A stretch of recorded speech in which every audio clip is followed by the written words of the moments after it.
You were the smart kid. You learned fast, finished early, impressed adults, and always seemed ahead of the curve. People told you that you were gifted, special, destined for something great. For a while it felt true. School came easy. Compliments came often. But somewhere between then and now, something changed. Now you feel stuck, disconnected, unmotivated, like you've lost your edge. But you can't explain why. You look around and see people building lives, making connections, moving forward. And you're stalled. On paper, you're still intelligent, still capable. But inside, there's a weight, a quiet question you can't seem to shake. Why does everything feel so empty? This isn't failure. This isn't laziness. This is what happens when identity gets built around being exceptional. When your self-worth is tied to being the smartest one in the room, what happens when you're not? Let's go back for a moment. As a kid, your world was simple. Interests were clear, personalities were forming, and identity was often built around a handful of traits. For some kids, that meant being athletic. For others, funny.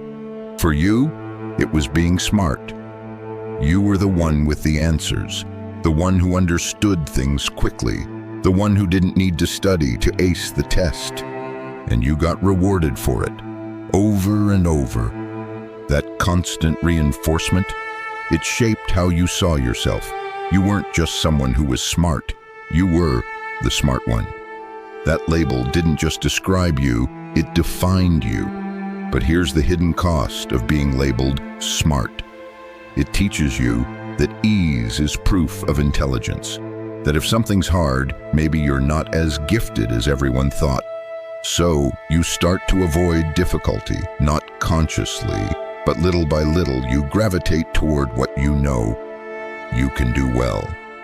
You stop raising your hand when you're unsure. You stop trying things where success isn't guaranteed. You build a life around safety, around certainty, and in doing so, you stop growing. And then something subtle starts to happen. You find yourself comparing your potential to other people's progress. You start thinking, I used to be ahead. Why am I falling behind? But you're not falling behind. You've just stopped moving, and the world didn't. The real world doesn't reward potential. It rewards resilience, effort, growth. But if you were taught that struggle is a sign of inadequacy, then every challenge feels like a threat. Every mistake feels like proof that you're a fraud. So you stall, you play small, not because you lack ability, but because you fear what failure might say about you. You think, if I try and fail, then maybe I'm not smart after all. Over time, this avoidance doesn't just affect your goals, it affects your relationships. Connection is built through shared effort, vulnerability, and imperfect moments. But if you're always protecting your image, you don't let those moments happen. You don't join the group project. You don't show up for the game night. You don't pursue the messy human stuff that bonds people together. And without realizing it, you step out of sync with the rhythm of real life. And what happens when you stop syncing with the world around you? You stop being seen. And when you stop being seen, you start feeling invisible. Then you try to compensate. You analyze instead of engage. You think instead of feel. You observe instead of participate. And what started as intelligence turns into isolation. You develop cognitive empathy. You understand others logically, but you struggle to connect emotionally. You can mimic connection, but it never feels real. It's performative, exhausting. Like socializing is just another test you're trying not to fail. And when that doesn't work, the mind builds defenses. You tell yourself you're different, too complex, too deep, that others wouldn't understand you anyway. It's easier to believe you're above the crowd than to admit you feel alone. But that belief, that quiet superiority, isn't confidence. It's protection. It's how the smart kid copes with emotional neglect. You convince yourself that your isolation is a choice, when deep down it's a wound. Here's the truth no one told you. Being smart doesn't make you whole. Being impressive isn't the same as being connected, and intellect can't substitute for self-worth. You've spent years trying to be the person others expected, the bright one, the potential, the promise. And in that chase, you forgot how to just be a person. Here's something you weren't told as a child. Intelligence is not your identity. It's a tool, a gift, but it's not your worth. Real self-worth isn't built by being better than others. It's built by accepting yourself when you're not, by showing up when you're uncertain, by staying in the room when things get uncomfortable. The happiest people aren't the smartest. They're the most connected. They let themselves be seen, flaws and all. They don't tie their value to outcomes. They tie it to effort, to intention, to growth. So what do you do now?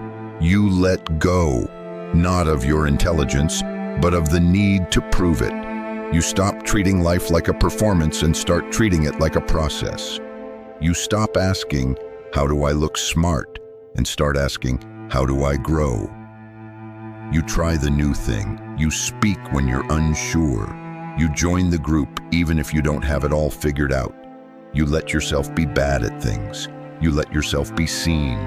You redefine success. It's no longer about being exceptional. It's about being engaged. It's not about impressing others.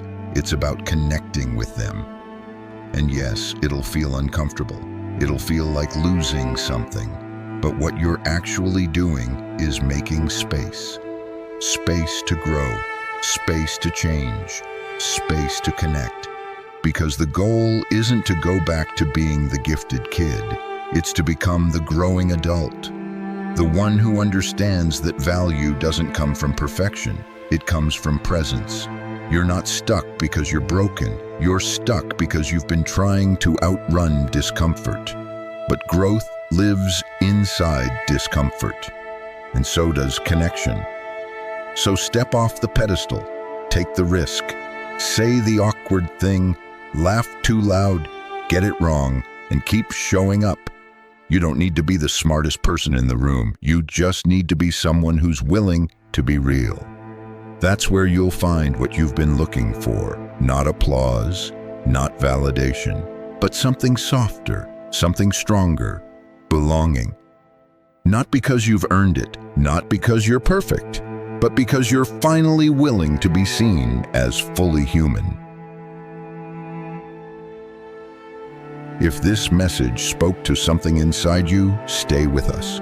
Subscribe for more reflections, deeper truths, and quiet reminders that you're not alone on this path. Because here, it's safe to be sensitive, bold to be honest, and brave to begin again.